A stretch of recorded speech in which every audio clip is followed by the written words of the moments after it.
Audit में सिर्फ 18 marks मिले, जिसमें से 13 मार्क्स तो एमसीक्यू में स्टेप्स राइट है तो भी मुझे मार्क्स नहीं मिले, सिर्फ टिक टिक किया हुआ है तो भी मुझे मार्क्स। ये सबसे बड़ा प्रॉब्लम जो रिसेंटली देखा गया है, क्या प्रैक्टिकल डिफिकल्ट आता है, थियोरी बचा लेता है, तो 4 MCQ 4 marks, descriptive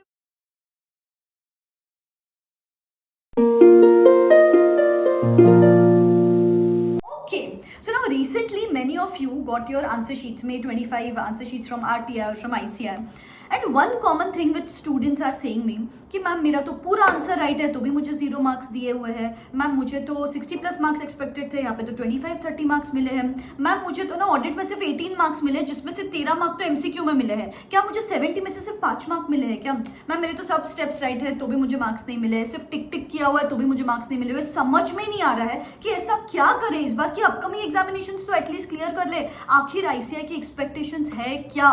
I know many of you are having these doubts in your mind, and to resolve this issue, ICAI Board of Studies had started an amazing initiative. They are conducting subject-specific webinars, जैसे कि FR का अलग, AFM का अलग, audit का अलग, जहाँ पे वो लोग आपको प्रिसाइसली बता रहे हैं कि हमारी एक्सपेक्टेशंस क्या है, इस बार पेपर किस तरीके से सेट होगा, क्या ऐसी चीजें करो जिससे आपको बोनस मार्क्स मिल सकते हैं, क्या ऐसी चीजें अवॉइड करो जहाँ पे हम आपके मार्क्स कट करते हैं, एग्जामिनर कॉमेंट्स के हिसाब से आपको कौन सी गलतियां अवॉइड करनी चाहिए, प्रेजेंटेशन किस तरीके का एक्सपेक्टेड है, कौन सी इंपॉर्टेंट चैप्टर से। अमेजिंग इनसाइट्स होते हैं ये वेबिनार्स के। प्रॉब्लम एक ही होता है कि ये एक वेबिनार 2-2 3-3 घंटे का होता है, मुझे पता है आप लोग के पास टाइम नहीं है, इसलिए फिकर not, I am sitting down noting down the crucial webinar summary pointers for you so that आपका टाइम वेस्ट ना हो और आपके भी 15 to 20 मार्क्स हर सब्जेक्ट में बढ़ जाए। इस पर्टिकुलर वीडियो में तो मैं ग्रुप 1 स्टूडेंट्स के लिए समरी पोस्ट कर रही हूँ, ग्रुप 2 स्टूडेंट्स के लिए, एंड सीरीज 2 की समरीज भी जल्द चैनल पे आने वाली है, तो सब्सक्राइब करके रखना, बेल आइकॉन हिट करके रखना। सबसे पहले विल बिगिन विद एफआर। अभी एफआर में दिस सेड कि अभी ना आईसीआई का स्टडी मैट देखोगे तो एफआर का पूरा सब्जेक्ट 8 सेक्शंस में डिवाइडेड है, तो they have given you here the marking कि यार हर सेक्शन में से एमसीक्यू कितने मार्क का एक्सपेक्टेड है, डिस्क्रिप्टिव कितने मार्क्स का एक्सपेक्टेड है, पॉज करके आप नोट डाउन करके ले सकते हो। सेक्शन 1 में से एमसीक्यू 4 मार्क का, डिस्क्रिप्टिव 8 to 13 मार्क्स का, सेक्शन 2 में से एमसीक्यू 2 मार्क का, डिस्क्रिप्टिव 5 to 9 मार्क्स का, section 3 MCQ 6 marks, descriptive 14 to 20 marks, section 4 MCQ 4 marks, descriptive 14 to 18 marks, section 5 MCQ 4 marks, descriptive 9 to 13 marks, section 6 MCQ 6 marks, descriptive 10 to 16 marks, section 7 MCQ 2 marks, descriptive 5 to 9 marks, section 8 MCQ 2 marks, descriptive 5 to 9 marks. तो इस तरीके से weightage है, इस तरीके से आपको पढ़ाई इस हिसाब से आपकी पढ़ाई शेड्यूल कर सकते हो। नेक्स्ट थिंग दे सेड, आजकल FR paper is theoretical paper and practical paper, तो जब भी आप कोई इंड एस प्रोविजन कोट कर रहे हो यहाँ पे you have to make sure कि प्रॉपर टर्मिनोलॉजीज यूज करो। जैसे कि अभी रिसेंटली कोई तो एक पेपर था जहाँ पे फाइनेंशियल इंस्ट्रूमेंट्स का जर्नल एंट्रीज पोस्ट करने बोला था, जर्नल एंट्रीज में डेरिवेटिव वर्ड मिसिंग है। डेरिवेटिव जो सबसे इंपॉर्टेंट टर्मिनोलॉजी है फाइनेंशियल इंस्ट्रूमेंट्स के जर्नल एंट्रीज में, डेरिवेटिव टर्म मिसिंग है। इंडेस 37 पर से क्वेश्चन था, प्रेजेंट ऑब्लिगेशन नहीं लिखा है, फ्यूचर ऑब्लिगेशन नहीं लिखा है, ये टर्मिनोलॉजीज कोट करनी पड़ेगी। इंडेस 23 पर से क्वेश्चन था, क्वालिफाइड एसेट, बोरोइंग कॉस्ट, ये सब लिख ही नहीं रहे हो, सब अपने ओन वर्ड्स में लिख रहे हो, इसलिए फिर मार्क्स नहीं मिलते। सो टेक केयर ऑफ की टर्मिनोलॉजीज, इसके वजह से वो लोग आपके मार्क्स डिडक्ट करते हैं और फिर आपको लगता है मेरे तो पूरे फिगर सही है, मेरी तो जर्नल एंट्रीज सही है, बेटा टर्मिनोलॉजी गलत है इसलिए फिर मार्क्स नहीं मिलते। This is ICAI's expectations from you, ठीक है। फिर काफी बार रिक्वायरमेंट कुछ और है, आप कुछ और ही लिख के आ रहे हो, ट्रीटमेंट पूछ रहा है डिस्क्लोजर लिख के आ रहे हो, डिस्क्लोजर पूछ रहा है कुछ और ही करके आ रहे हो। बेटा आपको लग रहा है कि आपने सही लिखा है लेकिन that was not asked only. जैसे कि मैंने आई थिंक 1-2 अटेम्प्ट पहले एक इंडेस 115 पर से एक क्वेश्चन था, भी उन्होंने प्रोविजन कोट करने बोला था इंडेस 115 का, आप सब लोग अतिरथी महारथी सब लोग सिर्फ कैलकुलेशन करके आए हो एंड बाद में मुझे आके बोलते हो मैम मेरा तो पूरा आंसर सही है, मुझे 0 मार्क्स क्यों मिले। अरे बेटा कैलकुलेशन पूछा ही नहीं था तो भी करके आए हो, इसीलिए 0 मार्क्स मिले। तो रीड द रिक्वायरमेंट, उस हिसाब से आंसर लिखो प्लीज प्लीज प्लीज, यहाँ पे सबसे बड़ी गलती होती है। नेक्स्ट, पैरा नंबर्स लिखना मैंडेटरी नहीं है, शेड्यूल 3 के हिसाब से बैलेंस शीट ड्रॉ करनी है। Working notes and notes to accounts की वजह से भी मार्क्स कट हो रहे हैं, वर्किंग नोट्स लिख ही नहीं रहे हो, you are not substantiating with proper reasoning only कि क्यों पर्टिकुलर ट्रीटमेंट आपने किया है, क्यों पर्टिकुलर एडजस्टमेंट किया है। जस्ट एग्जांपल देती हूँ, जैसे कि कुछ प्रायर पीरियड एरर्स, कुछ आइटम्स क्लासिफाइड कर तो लिए आपने लेकिन रीजनिंग ही प्रोवाइड नहीं किया उसके पीछे, फिर आपको मार्क्स नहीं मिलते और फिर आपको लगता है मेरा तो सब कैलकुलेशन सही है। बेटा सिर्फ कैलकुलेशन करके मार्क्स नहीं मिलते, you need to provide the proper reasoning for this. Question number 1 is a major problem. Question number 1 जो कंसोलिडेशन पर से रहता है जनरली, आप वहां पे परफॉर्म नहीं कर पा रहे हो, हाफ कुक्ड आंसर्स देखे गए हैं यहाँ पे एंड मैक्सिमम टाइम वेस्ट ही उधर होता है। एंड देन आपको लगता है कि एफआर का पेपर लेंदी आता है, इसीलिए क्योंकि आपको टाइम मैनेजमेंट ही नहीं पता बेटा। तो टाइम मैनेजमेंट इशू रिजॉल्व करने के लिए क्या करना पड़ेगा, टेस्ट देना पड़ेगा। सो बेटा भले ही आप सिलेक्टेड चैप्टर्स करो बट उनके टेस्ट देते रहो और उनको रिवाइज करते रहो कॉन्स्टेंटली। अभी कल ही मेरा वर्कशॉप का फर्स्ट सेशन था, वहां पे मैंने क्या किया, बच्चों के साथ एक स्मार्ट ब्लूप्रिंट शेयर कर दी।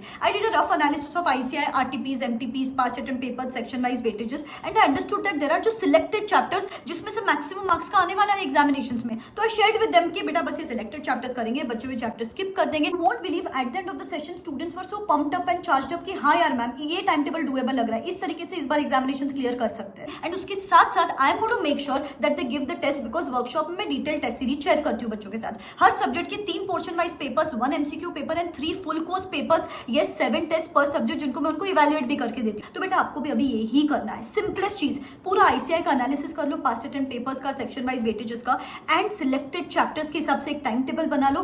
बस उनको ही बार बार रिवाइज करेंगे और उनके ही बार बार टेस्ट दे देंगे। जो भी टेस्ट सीरीज के लिए एनरोल किया है, स्टार्ट गिविंग द टेस्ट। और अगर नहीं एनरोल किया है तो सिर्फ एक सेशन हुआ है वर्कशॉप का, जिसको आप रिकॉर्डेड फॉर्मेट में देख सकते हो। कल दूसरा सेशन है जहां पे ICAI एक्सपेक्टेशंस के हिसाब से आपको कौन सा सब्जेक्ट किस तरीके से पढ़ना है उसके बारे में डिटेल में बात करने वाले हैं। 9 और पावर पैक्ड सेशंस बचे on 1.5 day plan, dos and don't, stress management and much more. All of this just at ₹1499। So if you are interested into something like this, description box में link दे रही हूँ, go and check it out. I'm going to take very limited intake here. जल्द इसके enrolments close हो जाएंगे। Last attempt के time पे भी इतने सारे बच्चों ने वर्कशॉप के लिए एनरोल किया था and they called me on the results day saying ma'am we passed by just studying smartly in those last 30-40 days. I would share with you their stories at the end of the video so that you get inspired from them. बस make sure करना है कि now you have to play smart. सब कुछ नहीं करना है, selected चीजें करेंगे, उनको बार बार रिवाइज करते रहेंगे और उनके बार बार टेस्ट देते रहेंगे सो दैट वो फर्स्ट पेपर में अगर टाइम मैनेजमेंट इशू हो गया ना, पूरा ग्रुप कोलैप्स हो जाता है। तो let's take care of the fact कि जितने पेपर्स दे सकते हो देने वाले अभी अपन। Okay now next paper is AFM। बेटा ध्यान से सुनना, ऑडिट पे मैं जल्द आने वाली हूँ। बहुत क्रूशियल पॉइंटर्स है, थोड़ा लंबा वीडियो हो सकता है, थोड़ा स्पीड में देख लो बट इंपॉर्टेंट वीडियो है, take a note of these pointers. सबसे बड़ी problem in case of AFM, आप ना इंस्ट्रक्शंस अवॉइड करते हो बेटा, सच ब्लाइंड इसमें रहते हो आप एग्जामिनेशन हॉल में। उन्होंने बोला है $1 इज इक्वल टू 75.025, आपको अज्यूम करना है 75.02, नहीं मेरे हिसाब से 75.02। अरे वो लोग बोल रहे हैं ना 75.025, ले लो ना 3 डेसिमल। आपके इस वजह से वो फर्स्ट स्टेप पे कैलकुलेशन एरर हो गया एंड देन पूरा आंसर गलत हो गया। वो लोग बोल रहे हैं एनुअली, मंथली, देखो क्या वर्ड यूज कर रहे हैं। अगर वो लोग बोल रहे हैं round off up to 2 decimals, तो 2 डेसिमल तक राउंड ऑफ करना, खुद का अजम्पशन नहीं लिखना है। Up to 3 decimals I have rounded off, जो वो बोल रहे हैं उस हिसाब से करो। और अगर वो नहीं बोल रहे हैं तो जैसे कि PV फैक्टर पर से क्वेश्चन है तो 3 डेसिमल्स तक राउंड ऑफ करो। मिलियन और क्रोर्स में फिगर है तो 4 डेसिमल्स। सिक्योरिटी वैल्यूएशन का क्वेश्चन है तो 2 डेसिमल। फॉरेक्स का क्वेश्चन है तो जो उन्होंने क्वेश्चन में जितने डेसिमल्स तक राउंड ऑफ किया उतना ही राउंड ऑफ करना है। ये अजम्पशंस देने हैं जहां पे उन्होंने कुछ बोला नहीं है, कुछ बोला है तो उस हिसाब से करना है। 1 ईयर इक्वल टू 365 डेज, आपको क्यों अज्यूम करना है 1 ईयर इक्वल टू 360 डेज, जो बोला है उस हिसाब से करो। Read the instructions properly in case of AFM, very important. Nextly उन्होंने बोला कुछ इंपॉर्टेंट चैप्टर जो है जो इग्नोर्ड है, clearly seen, security valuation, forex, derivatives and mergers and acquisitions. ये 4 चैप्टर्स है जो इग्नोर किए गए हैं, बच्चों ने इग्नोर किए हैं, लेकिन हम पूछते हैं इसमें से सवाल, तो प्लीज इनकी प्रैक्टिस करो। नेक्स्टली बेटा आधी जनता को एग्जामिशन मिला है लास्ट अटेम्प्ट में और आधी जनता ऐसी भी है जिसको 20, 25, 30 मार्क्स मिले हैं। It is clearly seen lack of practice. तो बेटा जितना प्रैक्टिस करोगे उतना अच्छा है आपके लिए। Please please please take a note of this. उसके बाद फॉर्मूला में प्रॉब्लम है, याद नहीं रहता है। IRRM में पोर्टफोलियो है, फॉर्मूला बुक बनाओ सो दैट याद रहे, बिकॉज ऐसी छोटी चीजों की वजह से अपने मार्क्स डिडक्ट नहीं हो सकते कि फॉर्मूला याद नहीं आया एग्जामिनेशंस में। नेक्स्टली थियोरी की वजह से मार्क्स डिडक्ट होते हैं। बेटा मैं कितनी बार बोलूं, प्रैक्टिकल सब्जेक्ट्स की थियोरी इजी आती है, भले आप कॉन्सेप्ट भी लिख के आओगे ना सिर्फ बुलेट्स डाल के, तो भी वो लोग मार्क्स दे देते हैं आपको। तो प्लीज ये लोग इजी 15-20 मार्क्स है, कभी कभी प्रैक्टिकल डिफिकल्ट आता है, थियोरी बचा लेता है, तो work upon the theory.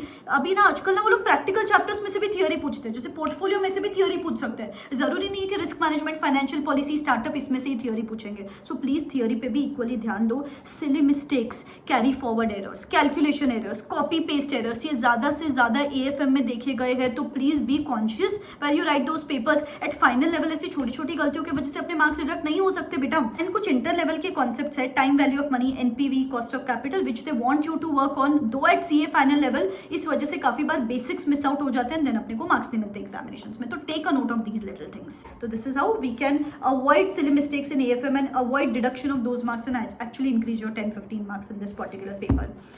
Audit next paper जिसमें सबको कम मार्क्स मिले हैं रिसेंटली, जिनको लगता है कि मुझे तो मार्क्स मिलने चाहिए थे, जरा देखना एक बार सजेस्टेड आंसर्स देखना। इतनी बार मैं बोलती हूँ कि बेटा कुछ इंटरप्रिटेशन प्रॉब्लम हो रही है आपकी, क्वेश्चन कुछ और ही पूछा गया है, आप कुछ और ही लिख रहे हो। जैसे कि अभी रिसेंटली एक I think last to last attempt का एक क्वेश्चन था, उन्होंने fundamental principles of proprietary audit पूछा था और आप क्या लिख के आए हो, functions of auditor in respect of proprietary audit. सब सही लिख के आए हो, फंक्शंस एवरीथिंग इज राइट, लेकिन वो पूछा ही नहीं था एग्जामिनेशंस में, तो कोई सेंस बनता है वो लिखने का? तो बेटा read the requirement of the question. अभी जैसे कि एक और था, factors considered for monitoring quality control, ये क्लियरली पूछा था क्वेश्चन में, आप क्या लिखे हो, process for monitoring quality control. अरे फैक्टर्स पूछ रहे हैं, आप प्रोसेस लिख के आ रहे हो, ऐसी ही गलतियां हो रही है, आप लिख रहे हो सही लेकिन वो पूछा ही नहीं था, तो क्या सेंस बना? तो रीड रीड रीड। मैं तो बोलूंगी जितने केस बेस्ड क्वेश्चन सॉल्व करोगे उतना आपका ये इशू रिजॉल्व हो जाएगा। आपकी प्रॉब्लम ही होती है कि सिर्फ आप प्रोविजन सेंट्रिक पढ़ाई कर रहे हो, लो वो केस बेस्ड क्वेश्चन साथ में, तब कहा जाके आपके इंटरप्रिटेशन स्किल्स डेवलप होने वाले हैं। Nextly, generic answers, own words में answers. Institute is very particular about the language these days. Same तो नहीं लिख सकते हो ICAI जैसा, बट सिमिलर लैंग्वेज पे काम करना है, तो जितनी रिटन प्रैक्टिस कर सको, जितना याद रखने की कोशिश कर सको उतना अच्छा आपके लिए। जितने सेक्शन नंबर्स, क्लॉजेस कोट करोगे तो एक्स्ट्रा मार्क्स मिलते हैं। We are at CA final level, marks deduct नहीं होंगे अगर नहीं करोगे तो, लेकिन एक्स्ट्रा मार्क्स चाहिए, तो इस वजह से मार्क्स मिलते हैं आपको।